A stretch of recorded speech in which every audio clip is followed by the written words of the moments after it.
Hello everyone, welcome back to my YouTube channel let's teacher people में आप सभी का स्वागत है। My name is Renu Kakkar. यह वीडियो उन बच्चों के लिए है जो केंद्र विद्यालय की तैयारी करना चाहते हैं, टीजीटी प्लस पीजीटी की।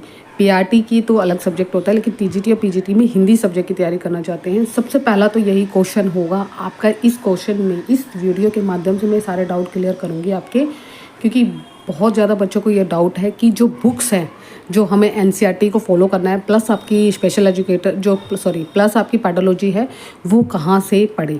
ये दोनों ही डाउट्स है, special for the TGT Hindi और पीजीटी हिंदी।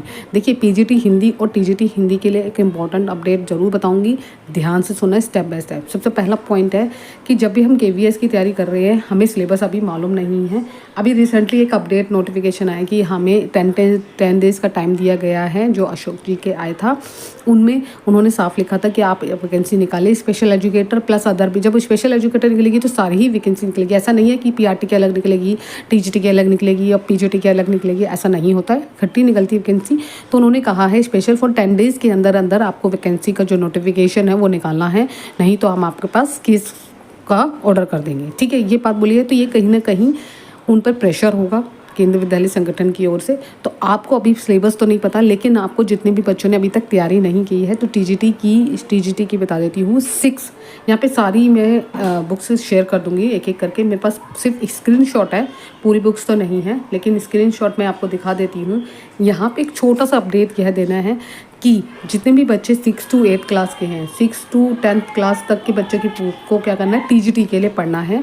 6, 7, 8, 9, 10 ये सारी एनसीईआरटी है। लेकिन यहाँ पे एक अपडेट ये है कि मैंने जब एनसीईआरटी की बुक्स को फॉलो किया है, वहाँ पे देखो 6 की तो आपको अवेलेबल हो जाएगी, मलाल जो चेंज हो चुकी है। 7th क्लास की भी मलहाल हो गई है, चेंज हो गई है।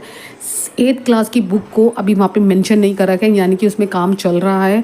तो कहीं ना कहीं बच्चों को ये रहेगा कि ओल्ड बुक से पढ़ें या नहीं। देखिए, यहाँ पे अभी फ़िलहाल के लिए जो न्यू बुक्स तो आई नहीं है, ठीक है।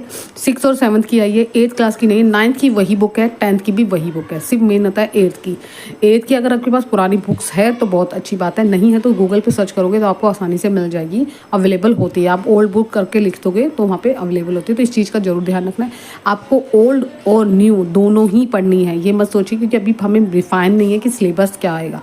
अगर न्यू बुक्स से कहीं कहीं स्कूलों में न्यू बुक्स लग चुकी है, कहीं कहीं स्कूलों में नहीं लगी है, तो जब तक सिलेबस नहीं आता तो कहीं ना कहीं हमारे मन में डाउट होगा। तो इसलिए आपने दोनों ही प्रिपेयर करके चलना। मैंने 6 क्लास की मलाल, मेरे पास मलाल पे अब न्यू है। दूसरी हमारी वसंत थी, वसंत 1, वसंत 2 और वसंत 3, तीनों अलग अलग थी। 6, 7, 8 की जो मेरे पास है अवेलेबल। मैं क्लास यहाँ पे लास्ट में बताऊंगी कि क्या आपको देखिए, ये एक एक करके मैं बुक्स की स्क्रीनशॉट दिखा देती हूँ। ये देखो, ये है, यहाँ पे है 12th क्लास की। तो 11th और 12th के लिए भी मैं यहाँ पे बता देती हूँ। ये पीजीटी के लिए है, 11th 12th की जितनी भी बुक्स है आपको पढ़नी है एक एक करके। जैसे यहाँ पे अंतराल हो गई, अंतराल आपको पढ़नी है। उसके बाद यहाँ पे देखो वितान भाग 2, ये 12th क्लास की है। ये भी 12th क्लास के अरो यानी 4 बुक्स है आपकी भी 12th क्लास की एनसीईआरटी की। तो अभी इसको पढ़ने में भी आप टाइम लगाओगे। आप ऐसे मत सोचिए कि आपने पढ़ा और ख़त्म, नहीं, आपको एक एक चैप्टर को पढ़ना है, लाइन बाय लाइन पढ़ना है। अगर आपका ट्रायल 1 और 2 बात हो रही है, ट्रायल 1 होगा। ट्रायल 1 तो सिर्फ ऑब्जेक्टिव टाइप होगा, जो आपको भी पता है पिछले साल जो हुआ था वैसे ही, मुझे लगता है ऐसे वैसे ही होगा। लेकिन जब ट्रायल 2 की बात करते हैं तो सब्जेक्टिव आया और आपने बीच में से लाइन दे दी कि किसने लाइन कही है, तो उस समय पे आपका बहुत ही ज़्यादा नुकसान हो जाएगा। तो इसलिए बुक्स को पढ़ना है, ऐसा नहीं करना एक बुक को, एक चैप्टर को 2-2, 3-3 बार पढ़ना है। मैं बताऊँगी कैसे अलग से इसको पढ़ना है। आज हम बुक से शेयर करते हैं, फिर मैं आपको बताऊँगी कि कैसे कैसे पढ़ना है, ठीक है।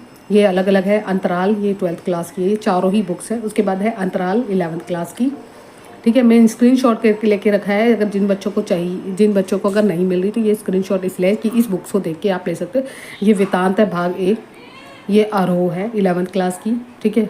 उसके बाद यहाँ पे नेक्स्ट है अंतरा 11th क्लास भाग 1 की, ठीक है। उसके बाद है कृतिका ये हमारी 10th क्लास की है, तो इस चीज़ का ध्यान रखना। संचय भी 10th क्लास की है, भाग 2 है। स्पर्श है भाग 2 10th क्लास की। उसके बाद क्षितिज है भाग 2, ये भी 10th क्लास की है, ये है। अब ये 9th क्लास की आ गई संचयन भी 9th क्लास की है। सेम केतिका 9th क्लास भाग 1, सेम स्पर्श भाग 1 9th क्लास की, क्षितिज 9th क्लास की भाग 1। एक एक करके स्क्रीनशॉट है। अगर आपने ये 7th क्लास के, देखिए 8th क्लास की अभी बुक्स आई नहीं है, तो पुरानी वसंत 1 है, जो आप ले सकते हो। इसमें कुछ कुछ बुक्स जो ऐसी है जो पुरानी बुक्स में भी आपको मैं बता दूंगी। 8th क्लास की भी मेरे पास स्क्रीनशॉट नहीं था तो मैं दिखा दूंगी जब मैं पढ़ाऊंगी ना तब आपको बुक्स भी दिखा दूंगी कौन सी बुक्स मेरे पास अवेलेबल है। ये 7th क्लास की मलाल जो न्यू लगी है वो है, ठीक है।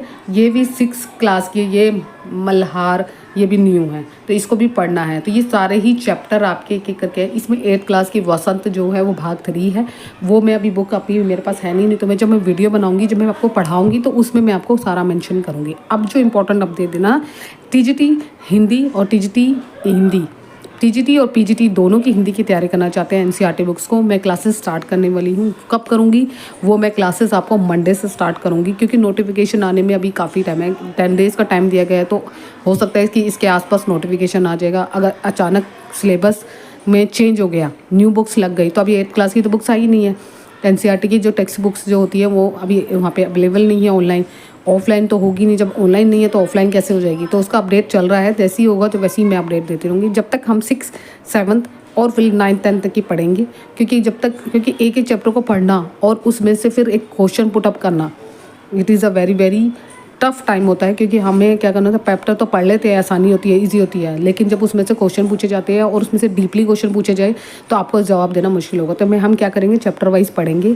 चैप्टर वाइज पढ़ने के बाद मैं हाईलाइट कर दूंगी कौन कौन से इंपॉर्टेंट पॉइंट है और किस किस तरीके से उसमें क्वेश्चन पूछे जा सकते हैं, ऑब्जेक्टिव हो चाहे सब्जेक्टिव हो, जैसे भी हो क्वेश्चन। क्योंकि ऑब्जेक्टिव और सब्जेक्टिव में थोड़ा सा डिफरेंट होता है। ऑब्जेक्टिव में आपको सिंपल एक लाइन दे देंगे, उसमें 4 ऑप्शन दे देंगे, उसमें टिक करना होगा। लेकिन ऑब्जेक्टिव में क्या होता है, आंसर देना होता है।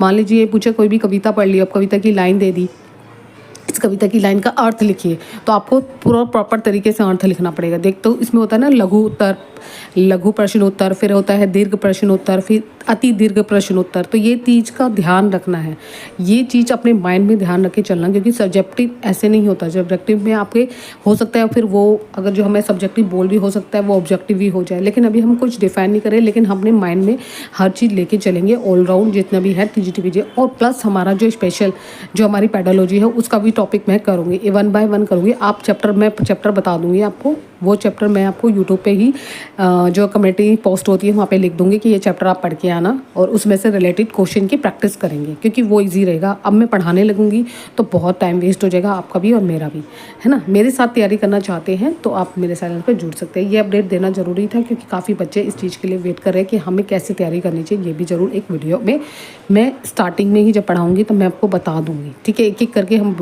बुक्स भी आपके पास अवेलेबल होनी चाहिए। ये नहीं है आप चाहे ऑनलाइन ले लो चाहे ऑफलाइन ले लो, दोनों ही बुक्स आपको मार्केट में मिल जाएगी।